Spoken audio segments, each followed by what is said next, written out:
Good evening, welcome to this BAFTA Games live stream, live from Creative Assembly. I'm Steph, I'm Mohrag.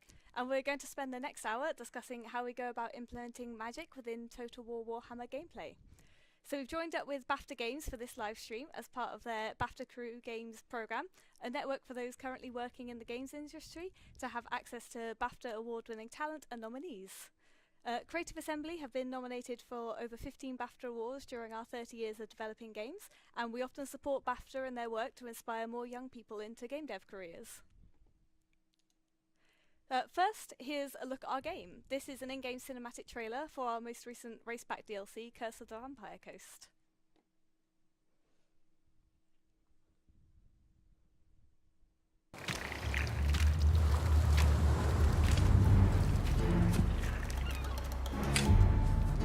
You wouldn't believe us. The tales we could tell.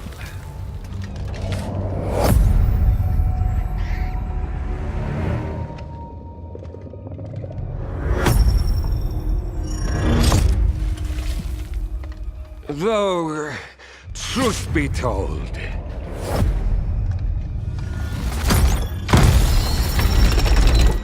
it started very poorly.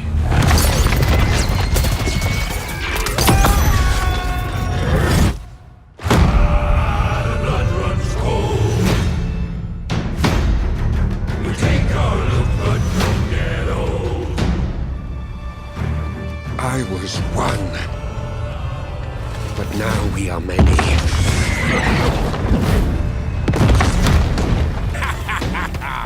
We all agree on one thing: to sail the coast, hunt down those lizard trinkets, and we will find them.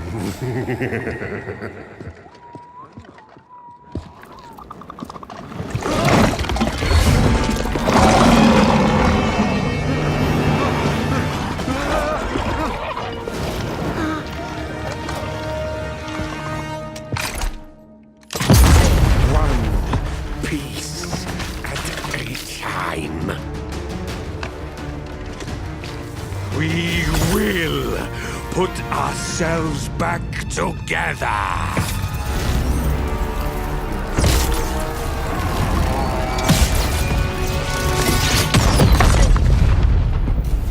Fortune favors the infamous.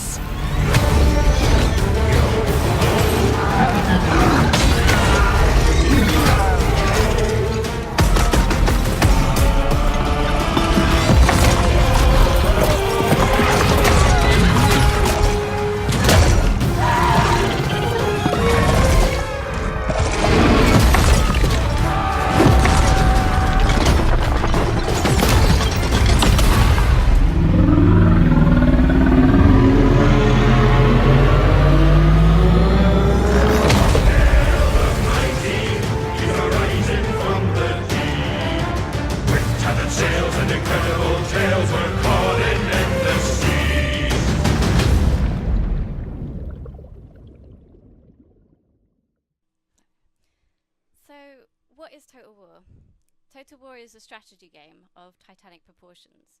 You play through an intense tactical, real-time battle, and you also plan your strategic conquest on a huge campaign map. Our previous games have been based around time periods in history, for example, Total War Shogun, Total War Rome, and Total War Attila.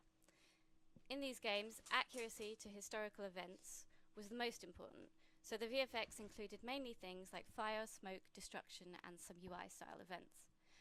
Then we got to do Warhammer, and Warhammer was a whole new kettle of fish to work with. We had massive opportunities to make magic, spells, and awesome fantastical effects. But this also presented a challenge, adding a lot of new big VFX that were all slightly different to the game while keeping the frame rate and memory at a good level. Today we're going to be focusing on these challenges on the battle side of our game, because that's the whole host of different challenges on the campaign map. Total War is all about these big epic battles with lots of units fighting for victory. Because the gameplay takes up CPU, we try to use the GPU for most of our effects. We can play our game from two vastly different viewpoints. From up here, for a more tactical overall view, or down here where you can really get into the heart of the battle. But this means we have to try and think of smart ways to do expensive techniques that will look good from both angles. Right, so we use a proprietary tool to create our VFX, and got a couple of notes on the particle system. So just to compare how our system works with other editors. So we've got two different types of particles. Got GPU particles, and these are 2D quads with a texture applied, which are generally camera facing. Most of our VFX are this type of particle. We have a really optimized particle shader, so we can spawn really huge numbers of particles and use things like vector fields with these.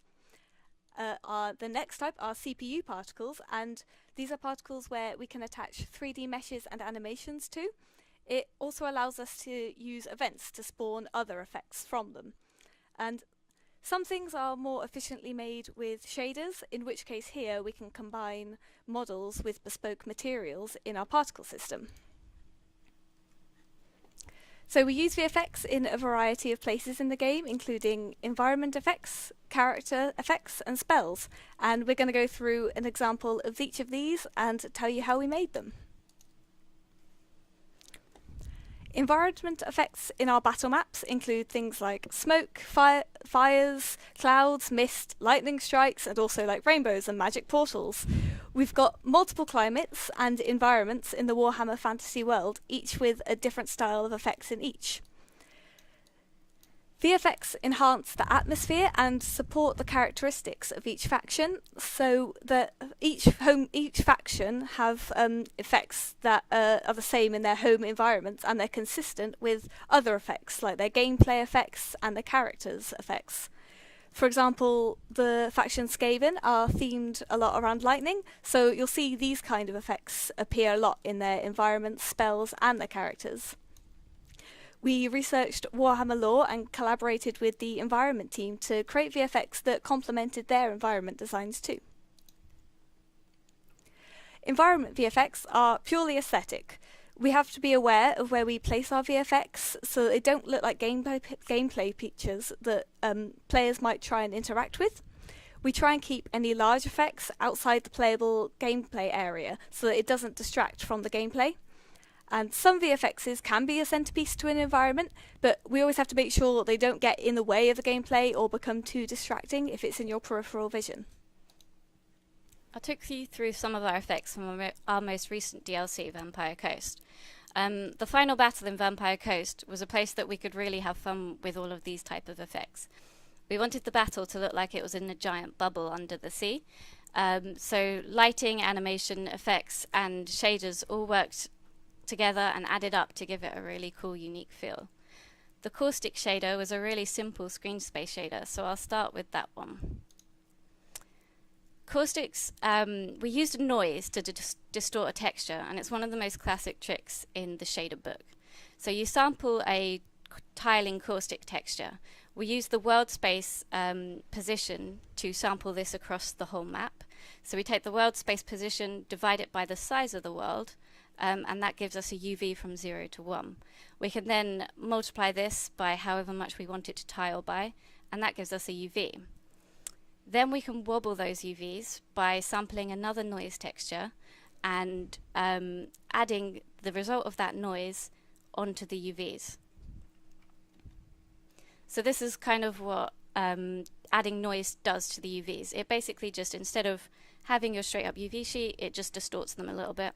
You can animate the noise over time too, so it makes it like slightly wobble, and you can sample any sort of noise texture or texture. You can, even sample any normal maps and distort stuff based on normals too, which incidentally is what we do for the water shader. For the water wall that surrounds the entire battle, we couldn't just take our water plane and turn it sideways because we needed a lot more control. We weren't just trying to show that this was water, we wanted to show off the meerworm behind the scenes and this give depth to the entire battle. So the most important thing of this shader was reading in the depth pass. So the depth pass is basically just a texture that tells you how deep everything is from the camera right now. So we read in the depth pass, get this value, and then use that value to play around with the colors. This is the shader code that just reads in the depth value. So to sample refracted depth, we used a similar technique to the distorted caustics. So instead of just reading the straight up depth pass, which would have been very straight, we take the position that we would read from and distort it a little bit based on the normals of the material. So this is our depth pass, and this is it slightly distorted. We then use that distorted depth pass to mix some values together with the refraction to get this effect of sort of like fading into the deep. So that's just our raw refraction pass even. This is refraction mixed with color. And you can see that the closer the objects are to the camera, the more of their original color they keep. Then we just add some lighting over the top, some reflection to give it the watery feel. So with environment effects, we wanted to add some extra dynamic movement to the scene. For example, having this cloth move in the wind helps make the scene feel less static. But we already have many characters animating on the screen and lots of other stuff going on, so we have to think about performance costs when we do this stuff too. How can we add little details like this while achieving a low frame rate? Vertex shaders have opened the door to this. They're cheaper than loading in animation, and we can just use a little bit of maths to make things move how they kind of how we expect. So for the little flag wind shader here, we just use two simple sine waves. So we have a major wave that ripples down the object, and then we have a minor wave that ripples along the object. And then if we add these two together, we kind of get a bit more of an effect. We can then drive the strength of those two values based on the dot product of the wind and the normal. So if the wind is facing the flat, you can't see my hands, if the wind is facing the flat of your plane, then you're expecting your flag to sort of billow out loads more. So that gives us more strength. But if the wind is parallel to your plane, blowing along it, you kind of expect more like ripples. So you get more strength to the ripples when we do it that way. And this is the shader that does this. So you see in there we do the dot product with the wind vector and the normal just coming off the screen at the top. Then we have our minor wave and our major wave calculations going on at the bottom. Total War Warhammer 2 was the first project we got to try to use custom artist-driven shaders in this way. Our proprietary tool had a lot of great work put into it so that we could create unique shaders that artists could easily use by changing various material properties. Our shader editor is a node-based system, which looks like the things that I've shown you so far. It works similar to Unreal or Houdini, and each node represents a value, a function, or an operation.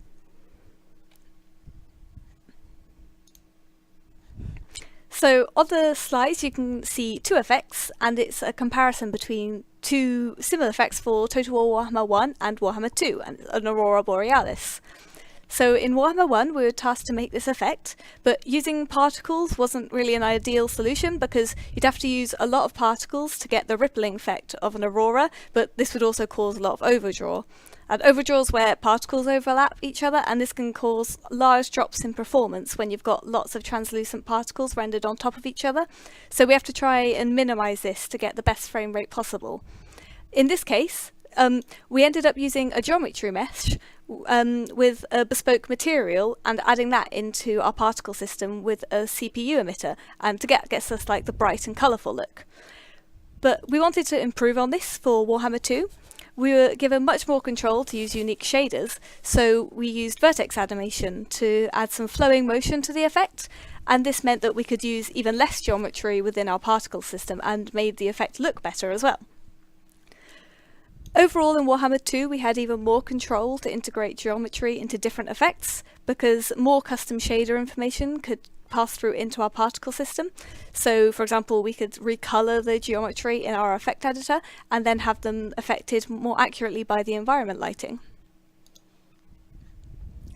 So next on to character VFX.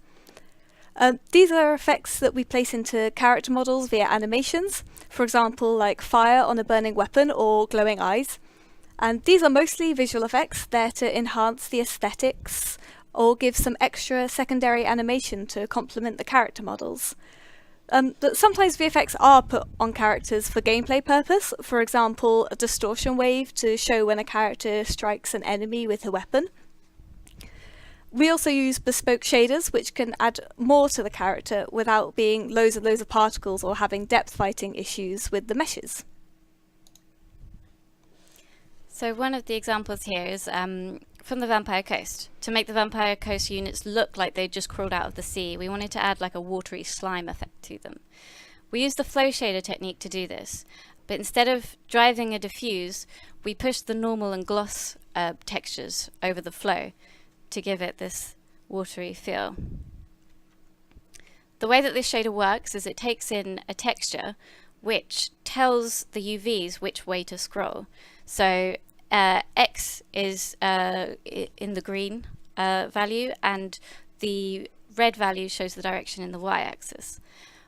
We used Houdini to generate the flow maps. We mostly wanted the flow to go down the body, so just down in the world Y space, but follow the curvature of the creatures a little bit. So we had a custom script to do that. And then we could just paint and edit the flow on a case-by-case basis if we wanted to edit anything. And we render out this beautiful red and green image that you get here. This is the shader that does the work. So flow shaders have been documented in loads of places. Valve have like a PDF about how they did it all the way back in 2010.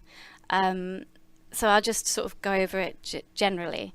So the UV direction texture that I showed you on the previous page tells the shader which way to move our texture along the sheet. So the texture moves along the sheet, but we can't push it too far, otherwise everything would just distort into nothingness and you wouldn't understand what the texture is. So we push it a little bit and then jump back to the top and then push it again. But what ends up happening with this is you see a very obvious jump. So what you want to do is push two textures and that are slightly offset from each other and then lerp between the two, so you never see that jump back to the top because they're both sort of lerping and flowing over the top. Another cool effect was this smoky shader here. So limitations in game development drive us to find smart solutions. The Skaven units, we wanted it to look like they had smoke inside an orb that could be thrown as a poisonous projectile. But we couldn't do this with particles because if you had a particle sprite inside this orb, they wouldn't look like it was actually inside it and you'd get sort of intersection issues and stuff. So we considered having one sphere mesh inside a slightly larger sphere mesh and maybe using parallax to make the smoke look like smoke. So that's what we did here. So we used another scrolling noise texture, which then plugs into another noise texture. That gives us the sort of wobbly, distorted smoke. And then you plug that smoky texture into a parallax function, which fakes height. And that makes it look like there's a little bit of volume to that smoky mesh. Then after that, we add a little bit of, we run it through a Fresnel function, which basically finds the bit, the normal facing the camera, that gets the strongest amount, and anything facing away from the camera gets the least strong amount. And that allows it to look like the edges are fading off. The chameleon skinks are another pretty cool effect. If you look closely at them, their scales are shifting through different colors. So we used a gradient as a color lookup. The gradient we used is along the bottom of the screen. And then time moves the UVs across that gradient to change it. All the scales have a slight offset so that we didn't just have one thing shifting through every color at the same time. So if you look at the top image, the little colored shapes are all the scales on the UVs with RGB values. So each channel, red, green, blue, represents a different speed and starting point. So that means that the scales don't shift through the gradient at the same speed, and they don't start at the same point, so it all looks quite offset.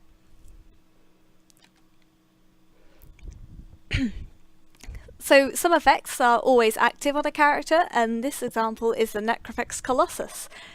These persistent effects can sometimes, they're like subtle additions to the character, so like the tiny embers that are floating above like the top of it, and they're there to complement the glowing shader, and we need to make sure they don't overpower the overall look of the character. It like complements it in a subtle way. So we attach these as well to the bones of the character so that it kind of follows on the animation's smooth movement as well. And for characters like this, we work also on like unique melee and projectile and impact VFX, like this guy's flamethrower. And for that, we work closely with designers and animators to match our VFX with the character animation goal and also the game logic. Cool. Are there any questions from that you want to look at? They're kind of general ones, so I think we could do them at the end. Yeah? Yeah.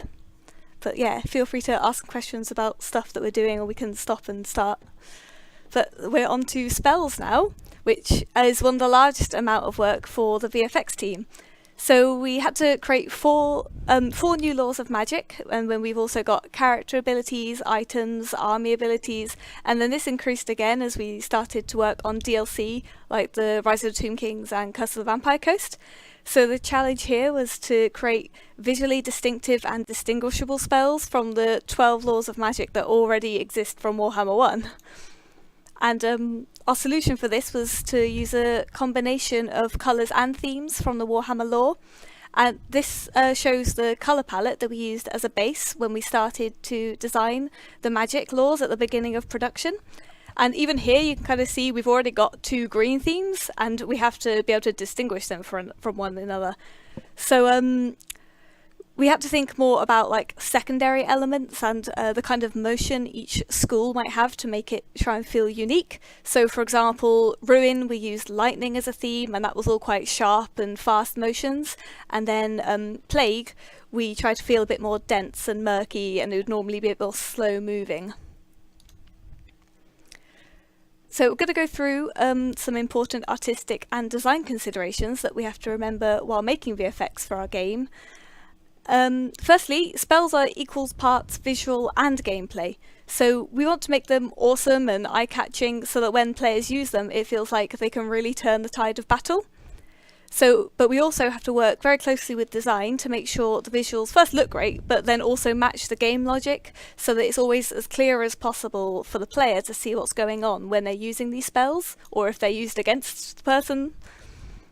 And so for each law of magic, we aim to create 2 showstopper spells, and these are like unique and the most ambitious VFX that we could achieve, and we create them so that it would feel rewarding for the players when they eventually get to require them as it gets later in the game.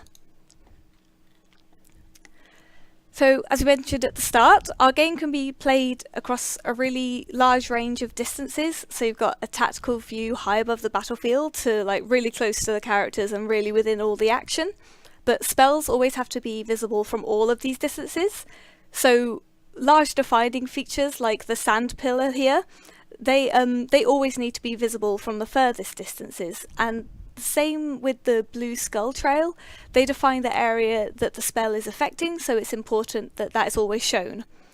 We try and use contrasting thematic colours as well to catch the player's attention from across the battlefield so they know if this big thing's going off. And then like smaller details like the embers or the subtle skull particles that are within the pillar, they just like embellish the spell at a close distance. And another example of this is this spell Bladewind.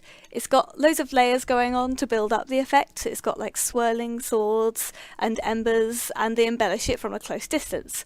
But from far away, you really just need to be able to see the centerpiece of the effect to know where it's been cast. Performance can be quite a large problem when you have these varying perspectives. So to help this, we control VFX loading with the distance culling on our particles. At first, we control what distance the particles are rendered from, and then at a slightly further distance when the emitter ceases. and these are separate controls. Sometimes an emitter needs to be active, but the particles just aren't rendered. So this reduces performance cost, but then if the spell comes into view again, the emitters don't just totally restart the whole effect. And then small particles or little detailed elements like the embers, they're always culled at much closer distance, and this means there's less overdraw overall, and it also helps to clean up the effect so it doesn't look too busy and like a bit of a blurry mush when you move far away. One of the spell laws, like from earlier, like we said with the green, is the Law of Ruin, and it's themed around lightning. And as previous Total War games weren't consistently heavy with VFX, Warhammer was a real drastic change in terms of the number of particles on screen at once. And because of this, we had to compromise for optimization, so all of our particles are rendered at half resolution. But it helps our game run really smoothly in real time. And we had a couple of tools to help keeping our visuals crisp. So, for example, we could add a behavior to our particles, and it limited the minimum number of pixels that a particle could use to be drawn on screen. And this helps elements like embers stand out a little longer, especially as you start to zoom away from them. But this became kind of difficult with spells themed around lightning, as the textures need to be kind of crisp to stand out and look realistic like actual lightning. So this is where we started to use geometry in our particle system a bit more to achieve high detailed shapes like the shape of lightning strikes, because these weren't rendered at half resolution, so they always stayed crisp.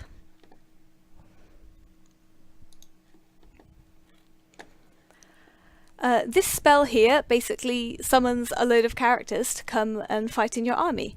And with this effect, we wanted a general spawn effect to cover just the entities as they come out of the ground. And so one effect is put into the animation, and it covers the rat jumping out. And this has to be comprised of a minimal number of particles, because it would be triggered for each rat that would emerge. And there's I think 30 or more rats, so that would be a lot of instances of this VFX to come out at once. And then we also have just one big composed effect, which appears at the logical point that the rats spawn from, and it's like the big rocks and things. And yeah, these dust and rocks, they need to be visible from further away, as the whole spell is quite subtle, so you need to be able to draw the eye as someone casts it. So it's kind of quite a big balancing act to make sure it's obvious from afar, but also works within the whole composition when you view the spell closely.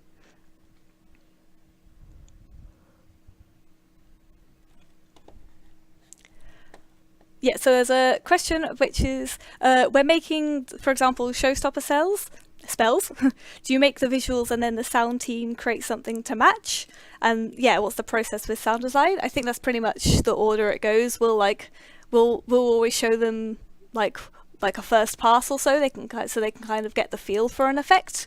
But so then they can start trying to put together stuff. But then mostly we'll have that done, and then it moves on to audio afterwards once the timing's a bit more set, because sometimes it can change when we're still kind of in alpha stages. Like you can change a spell and add an extra couple of seconds or something, and then that could end up messing up the audio. So it's all off, yeah. Yeah. So it's normally a little bit afterwards when the audio team will finish that as well.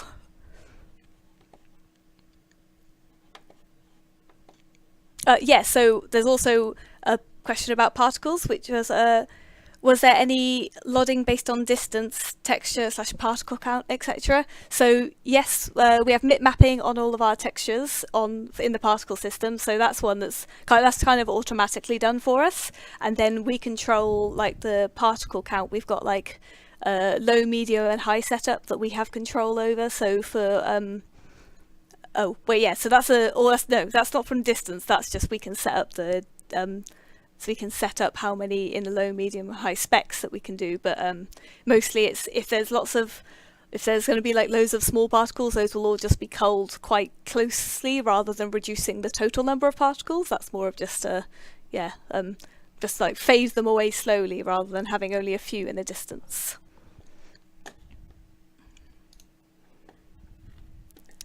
So buffs and debuffs. are spells that gives like positive or negative effects on the characters they're cast. But these ones are slightly different because they're primarily gameplay, and it's the most important really that the players know what's happening to their units when these are cast. So as such, we try and keep their visuals as simple as possible in most cases and use a consistent visual language. So for example, we use upwards motion for positive buffs, downward motions for negative buffs, and we also only really use simple grayscale textures on the particles. So for example, like a defense and attack buff, they're distinguishable from each other, but they're also not too elaborate, normally just like one particle, one emitter with only a couple of particles going off, and that's more like the videos on the left. But for particularly important spells, like spells part of a spell lore, they'll sometimes we'll add like another element to these though, usually like an extra colour or another emitter to make them stand out a bit more, and that's like the examples on the right. They've normally got like 2 colours or something, sometimes just some extra little spark to make them stand out a bit. But a problem with these effects though is that they display on each character that they're cast on, so each spell can potentially affect a lot of characters, and you can also cast like multiple of these spells at once, so potentially you have lots of emitters and lots of overdraw. So really our solution is just to keep the effect simple as possible, only a few particles with a short lifetime to reduce overlap. And the logic of the spell also staggers the start time of the VFX. So you can see in the videos the VFX kind of ripples outwards over the characters, and this is just trying to minimise how many effects are going off at once.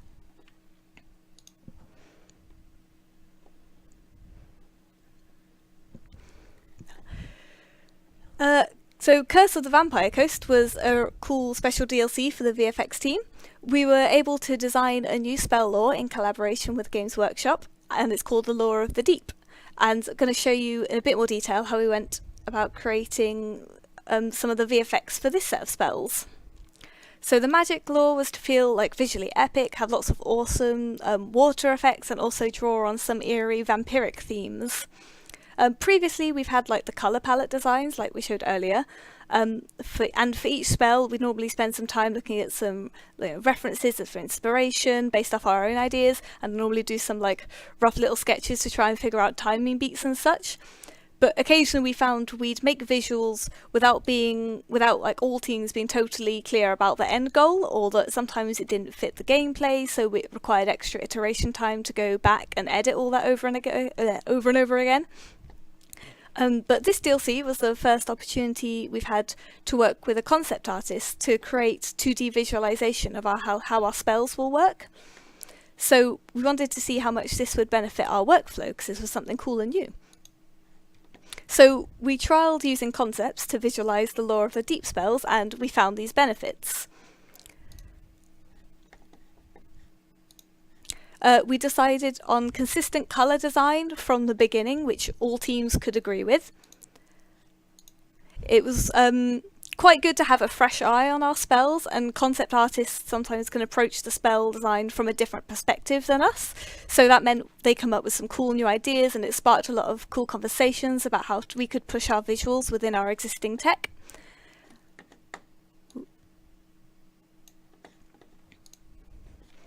Concept art that shows a solid end goal for the spell, and also some transitional effects that we could incorporate into the spell animation as well. It got all the teams involved, so we had like VFX, concept and design all working together at the same stage of production, and it meant that like everyone was on the same page because we had the same visual reference points to discuss, so we could talk about the look of all the spells, and it minimised any big changes after lots of VFX work had already been done. We could quickly visualise how feasible an effect is to make within our tech limits. So when we've got like multiple concepts for one spell, we can discuss the pros and cons of each method and go for the best solution. Consequently, this allowed us to recognise if we would also need any code support early on in production, and similarly what assets like models, animations and shaders, etc. that we'd need to request from other departments, because it helps every department when this is worked out as soon as possible. And our process in that way is way more efficient because we also won't work on things where we know we're waiting on assets, and it's easier to track as well where these assets are in production. And we're also able to more accurately give time estimates for our work when we've got the ideas more clearly laid out. So, and then we could also spend extra time then refining the effect instead of making really big structural changes. So these are our final 2D concepts for the Lore of the Deep. And so we've got a beginning and then transition stages of the spell on the left, and then on the right it's more of a detailed design. It shows like the colours and some extra details that we could transfer into like small embellishing elements. So we made like a few changes from concept to implementation due to tech and also just, artistic iteration. But overall, having these concepts like really made our process much more efficient. To bring our new spells to life, we had to apply all the considerations that I talked about earlier with like composition, timing, layering and optimization.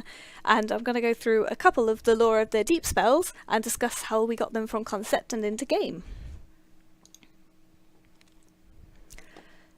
So this was the first spell that we tackled. It's called Tide Call, where a huge wave forms and it crashes into enemy units. And now wave posed a big challenge in how to make the water look effective and also really dramatic and cool. But to use the water that we have elsewhere in game in environments wouldn't have been very suitable because it would have been expensive, and also we knew we needed the control over the shape and the speed of the wave. I knew I wanted the motion to be like much faster and more aggressive to match the destructive nature of the spells. So first I looked at how to make the shape of the wave. So I broke it down into a small rolling wave shape and then a big tidal wave, and that would be like the end part of the wave. Now, I tried one large mesh that followed the whole shape like the concept, but that didn't really work very well because it doesn't follow the shape of the train in all instances, and it just kind of looked undynamic because the shader just kind of moved along the whole mesh really uniformly. So I kind of split it up into these two elements, and then the plan was to have multiple small waves spawning in sequence, and then they'd kind of lead to a big large wave at the end. So then we get onto the shader, and I went for a solid representation of the wave rather than a physically accurate one, because it was more important that the spell felt forceful and looked really cool and impressive rather than being accurate with reflections and refractions and things.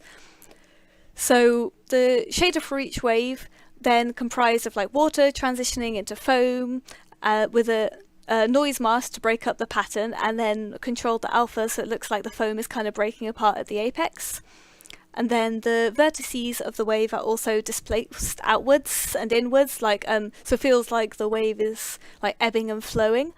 And then there's more of this as well at like the foamy end as it disperses.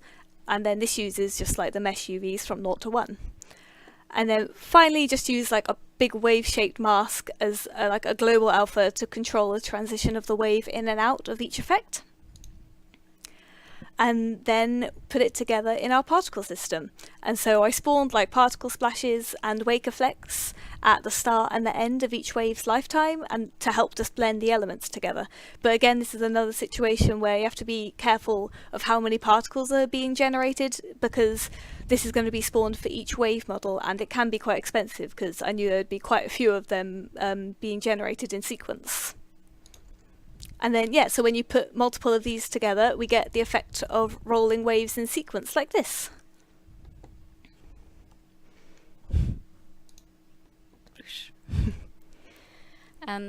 Vangeist's Revenge was one of the biggest spells for this lore because we weren't really sure how it would work, but the idea was really cool, so we wanted to find a way. So this was the concept that we started from. The challenge we had was to have the ship appear and look impressive, but only as a visual element. And the trigger, and then the cannon fire would be the actual gameplay element that damaged the units. It required work from several disciplines to get the boat model, shader, VFX and code in the game. As such, it had a long iteration time, but in the end our collaborative effort pulled through, and we ended up with a pretty cool effect. So we split it into two different elements, the ship emerging and shooting its cannons, and then the cannonballs impacting and leaving a trail of devastation. Code split these in two so that we could control and time the whole composition separately and allow the gameplay elements to work too. We decided to go for a solid ethereal shader on the ship. It felt more realistic that this ship would appear from the ground and look spectral compared to the concept. And we could also keep the colours in sync with the rest of the spell lore. Using a mask, we also gave a little vertex animation to the sails using a similar technique than we used earlier. And then we gave it a little rocking so that it appears that it was never static. The whole composition is comprised of lots of layered VFX. There's the flash, as the ship is spawned from the ground, with lots of splashes and wakes on the ground. And then some embers. They were added just to make it feel more ghostly and spectral. The embers on the right here, they use a vector field to direct it, which gives it a little bit more of like a non-uniform flow. Then we have some mist and additional splashes, and these were created as separate VFX so that we could compose them in line with the ship model and animation later. The muzzle flashes as the cannons fire, and trails show the trajectory of the cannons. These cannons were emulated in the VFX rather than being triggered by game code like most of the other projectiles in the game. That's because code didn't have the trigger location on the ship, so we could time the impacts of the cannons with the location at the time of the trail. Finally, the impact effect comprised of dust and decals. We timed this to be to the cannon impacts. This is quite a long trail of impacts because it's important to show the logical area that was damaged, so the player would actually know what hit where. So then we put it together in one of our in-house tools. In this tool, No, play. Go to the next. No, it did not play. That's fine. Okay. Oh, that's weird. In this tool, we can add layers of meshes, VFX, and sound to compose sequences. We added the boat meshes and controlled the timing of the animation and the fade out. Then we can control the timing of the different VFX so it matches the position. Oh, there we go. Just being slow. And you'll notice you can't see the impact trail in the editor because this is added in a separate scene and the motion is controlled by game code, so it matches the game logic and the terrain shape. So this is a look at the timeline where we've composed the scene. Here we can manage the timing of all the VFX, animation, and the sound effects as well, and a little bit of camera shake as well to finish off the effect. Hopefully you can see now how the different processes work to come together at the end. Woo!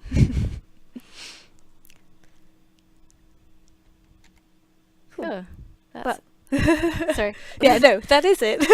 But we have some questions as well, and I spotted one, and it was, are there any spell effects that you tried that just didn't work? And if we go backwards, I will show you one that did not work.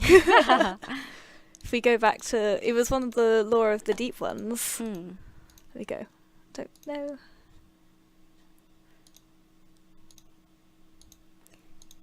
If you click here, can you go back? I think that shows you like all the slides. Oh, okay.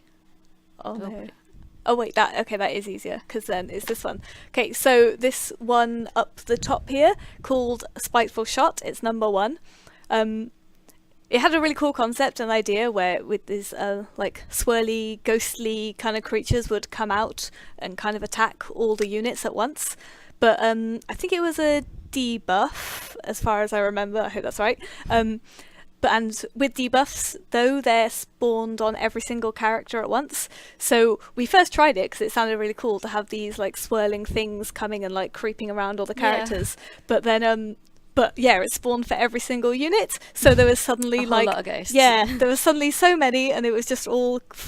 It was just it was slowing. It's slowing everything down. It just didn't look very good because it just kind of went over the top of everything, and then also because you could cast this on a range of different units, so you could have it on just one lord or also just a thing of like 50 people, right? And so it just did not like scaling. Scaling just did not work very well, so we did have to change that, and it became a bit more of a standard buff. But from that kind of thing, we kind of learnt what kind of effects work for things on an entity basis. And so that was something we could talk to then with the concept artists, because they just draw the cool effects, and then we're like, well, then we're then discussing about how we can make this work in the future, like how we can do some cool things like that, but we need to think of a new way of putting that on the screen without looking a bit bad and being a bit too much for computers to handle. Yeah. Cool. Yeah, there's a couple of others as well. Any tips on effects that cover a large area, like a field of fire? What pitfalls are there to look out for? Like Overdraw, which is, that one's one to look out for. Yeah, with a whole field of fire, you're going to have a lot of fun. Yeah. We did a thing on Attila where you could set fire to an entire settlement, and it would ripple out like a wave. And I think we did something similar like what you were talking about with the buffs and debuffs, where offsetting it slightly so it didn't all happen at one time and suddenly you've just got fire everywhere was really the best way to go. So like if you can get away from that, away with that even, then sort of being able to offset it slightly is really useful. Even if it's just like, I don't know, you've sort of got patches of fire that then maybe like comes up in different places at different times. That's quite with fire as well, because it's quite fast. It's quite good that you can have it spawning and then die out quite quickly in some areas and not have it always on screen, because that is quite hard to manage. But a field of fire sounds fun. It does sound cool. Yes. It's something you want to see, so as well with that one as well, it's just keeping aware of VFX, like the loading distances and stuff, and you just have to kind of minimize how many particles you have, trying to make them a bit more like bolder or something to fill the screen visually, but not actually having so much overlap. I guess if like you're doing a first person game versus like a game like Total War, you might also be able to get away with some tricks like showing the fire around the character and then maybe colouring it off at a distance with sort of pretend bits in the background. You can we can't really hide much, unfortunately, with our the with way our multiple works, distances to play with. That's cool. Character effects question. Are character artists aware of the effects that are going to be added during character production? How do you work with them?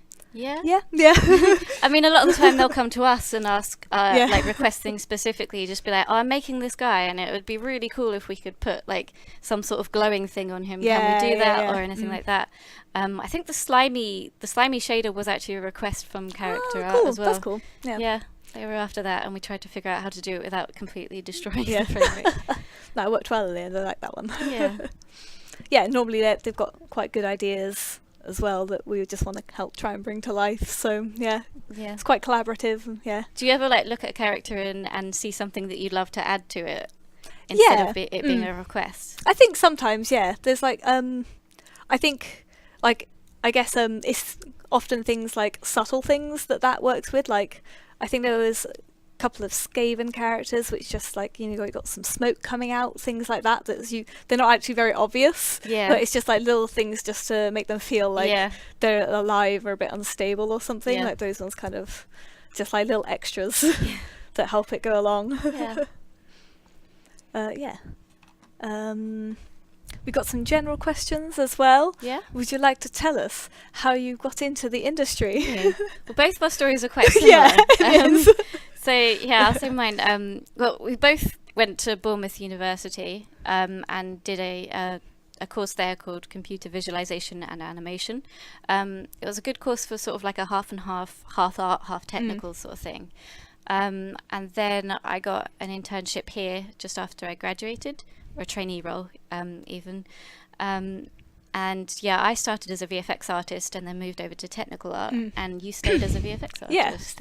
But pretty much the same story. We're just the same person, but like diverging timelines. But it's pretty much it. If you stay on effects, you get brighter coloured jumpers, which is always a plus. I used to have like dark hair, and now it's just colours everywhere. Just want to emulate the rainbows.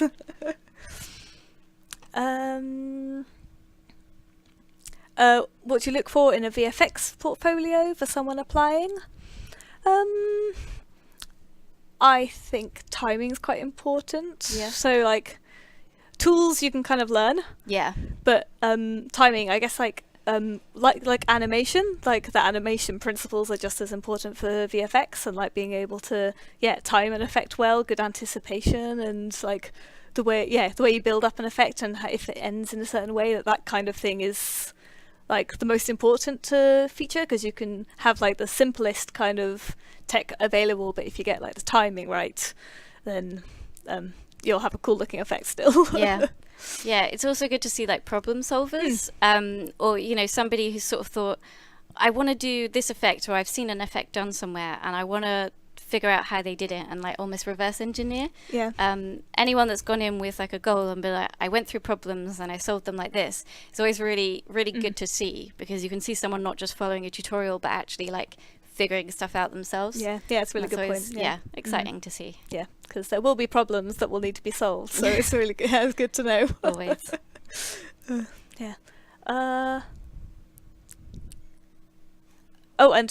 Creative Assembly's annual trainee roles, as we just mentioned, will be going live next month. Oh, so cool. just so you know, they're great. What's your favourite type of effects to create and why? I do quite like spells in general, because I think that's something you can, you can really kind of devote yourself to for quite a long period of time. You work out a sequence of events, how it's all going to build up, how it's going to like end and explode, because some spells are like quite short punchy spells, like just an explosion, but then so this one that's still on the screen, that's like the Kraken's pull, that was just really fun to do, but it's like quite a long one. It's like probably like 20 or something seconds, so it's still got to look exciting while that's going on for that amount of time. So it's kind of, you get loads of got lots of chance to like compose something quite cool with different changing elements in. So I think those are pretty cool, obviously. Oh gosh, I like character and environment stuff equally. I think the thing that I always love is like when someone comes to me with something that's not like a quick fix, when it's like, how could we do this? And you have to like sit down and think about it a little bit. I think those are always satisfying to actually solve. Once you finish it and it's like, yes, spent so long trying to work on this and finally it's done. That's satisfying. What's the day-to-day of a tech artist like? Do you do a lot of coding and scripting? Yeah, a lot of scripting. My day is sort of half and half, reacting to a lot of stuff, and also sort of creating things as well. There's a lot of building tools for artists to use. We do a lot of work inside 3ds Max, so we do like Max script or Python work. We also get to play with shaders and stuff, which is the creative side of tech art, which is always really fun.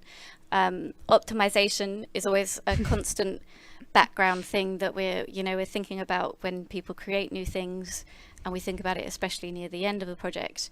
I think that's most of the stuff we do. Do lots of good stuff. Optimization, making stuff. Tools, every day is like, it's always you might get one day where you sort of sit down and get to do shaders for a little while, but other days it might be someone's managed to break one of your tools and you're not quite sure how, so you have to figure out what you did wrong. It's quite cool though, not doing the same thing twice, always doing something different, so it's pretty fun. And it's nice that you can still be like really creative in it, but also still like really trigger like the maths part of your brain. Because I think that's what a lot of tech artists love, is like they don't really want to give up one side or the other of like maths or art. So it's a good middle zone. Right, I think that actually probably is it now. We've got 5 minutes. Any last questions? Any last questions? Otherwise,